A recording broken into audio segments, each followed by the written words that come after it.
ಯಾವುದೋ ಒಂದು ಹಳೆ ಆಡಿಯೋ ಏನೋ ಮತ್ತೆ ಹೋಗಿ ಅದೇನೇನೋ ಆಯಿತು. ಪಾಪ ಸುದೀಪ್ ಸರ್ ಎಷ್ಟೋ ಸಲ ಅಲ್ಲಿ ಕಚ್ಕೊಂಡು ಸುಮ್ಮನೆ ಆದ್ರು. ಈಗ ನೀವು ಸ್ಕ್ರೀನ್ ಮೇಲೆ ನೋಡ್ತಾ ಇರೋ ಟ್ವೀಟು ಪ್ರಶಾಂತ್ ಸಂಬರಿಗೆ ಅವ್ರು ಹಾಕಿರೋದು ದರ್ಶನ್ ಅವ್ರ ಬಗ್ಗೆ. 2019ರಲ್ಲಿ ದರ್ಶನ್ ಅವರು ಅವ್ರ ಕುಚಿಕು ಗೆಳೆಯನ ಹೆಂಡತಿಗೆ ಮೆಸೇಜ್ ಮಾಡಿರೋದು. ಮೆಸೇಜ್ನಲ್ಲಿ ವಾಯ್ಸ್ ನೋಟ್ ಕಳಿಸಿದ್ದಾರೆ. ನಿನ್ನ ಗಂಡನಿಗೆ ನನ್ನ ಫ್ಯಾನ್ಸ್ ಕ್ಲಬ್ ಅಥವಾ ನನ್ನ ಅಭಿಮಾನಿ ಬಳಗವನ್ನು ಸಂಪರ್ಕಿಸಿದಂತೆ ನೋಡ್ಕೋ ಅಂತ ನಶೆಯಲ್ಲಿ ಎಚ್ಚರಿಕೆ ಕೊಟ್ಟಿದ್ದಾರೆ ಅಂತ ಹೇಳಿ ಪ್ರಶಾಂತ್ ಸಂಬರ್ಗಿ ಅವರು ಒಂದು ಟ್ವೀಟ್ ಅನ್ನು ಹಾಕಿದ್ದಾರೆ. ಒಂದು ಕಾಲದ ಕುಚಿಕು ಗೆಳೆಯ ಅಂದ ಕೂಡಲೇ ನೆನಪಾಗೋದು ಸುದೀಪ್ ಅವರು. ಇದ್ರ ನಡುವೆ 2019ರಲ್ಲಿ ಸುದೀಪ್ ಅವರು ಕೂಡ ಒಂದು ಟ್ವೀಟ್ನ ಹಾಕಿರ್ತಾರೆ, ಎಲ್ಲೋ ಅದ್ಭುತವಾದ ಸಾಲುಗಳನ್ನ ಓದ್ದೆ ಅಂತ ಹೇಳಿ.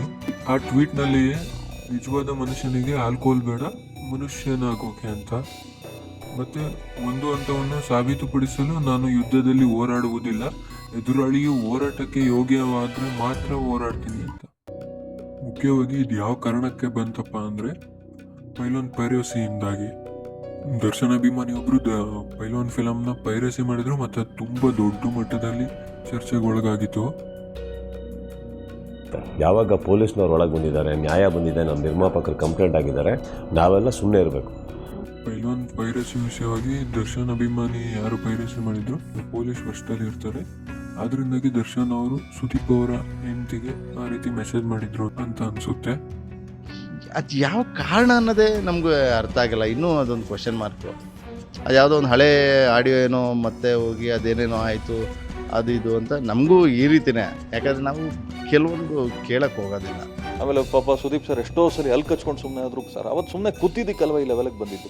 ಅವತ್ತೇ ಚಿಕ್ಕದ್ರಲ್ಲೇ ಅದನ್ನು ಚಿವುಟ ಹಾಕ್ಬಿಟ್ಟಿದ್ದಿದ್ರೆ, ಆ ತಪ್ಪುಗಳನ್ನ ಸರಿ ಮಾಡಿದ್ದಿದ್ರೆ ಇಲ್ಲಿವರೆಗೂ ಬರ್ತಾ ಇರಲಿಲ್ಲ. ಸಿನಿಮಾ ಚೆನ್ನಾಗಿದ್ರೆ ಅದು ಪೈರಸಿ ಅಲ್ಲ. ನಾವೇ ಫ್ರೀಯಾಗಿ ನಿಮ್ಮ ಮೊಬೈಲ್ಗಳು ಕೊಟ್ಟರು ಕೂಡ ನೀವು ನೋಡಲ್ಲ. ಯಾಕೆ ಕುರುಕ್ಷೇತ್ರ ಪೈರಸಿ ಆಗಿಲ್ವಾ? ಒಡೆಯ ಪೈರಸಿ ಆಗಿಲ್ಲ, ಬಿಕಾಸ್ ರೀಮೇಕ್ ಸಿನಿಮಾ. ಇದೇ ನಮ್ಮೊಬ್ಬ ಹುಡುಗ ಪಾಪ ಮಾಡಿದ್ದಕ್ಕೆ ಲಾಸ್ಟ್ ಟೈಮು ಅವನ್ ಎತ್ಕೊಂಡೋಗಿ ಜೇಸಿಲ್ ಕೂರ್ಸೋದು. ಇದಕ್ಕೂ ಮುಂಚೆ ತುಂಬ ಮೂವಿಗಳಿಗೆ ಪೈರಸಿ ಆಗಿದೆ, ಆದರೆ ಪೈಲ್ವಾನ್ ಸಿನಿಮಾಗೆ ಆದಂಥ ಎಫೆಕ್ಟು ಪೈರಸಿಯಿಂದ ಕನ್ನಡ ಚಿತ್ರರಂಗದಲ್ಲಿ ಇನ್ಯಾವ ಫಿಲಮ್ಗೂ ಸಹ ಅಷ್ಟು ಎಫೆಕ್ಟ್ ಆಗಿಲ್ಲ.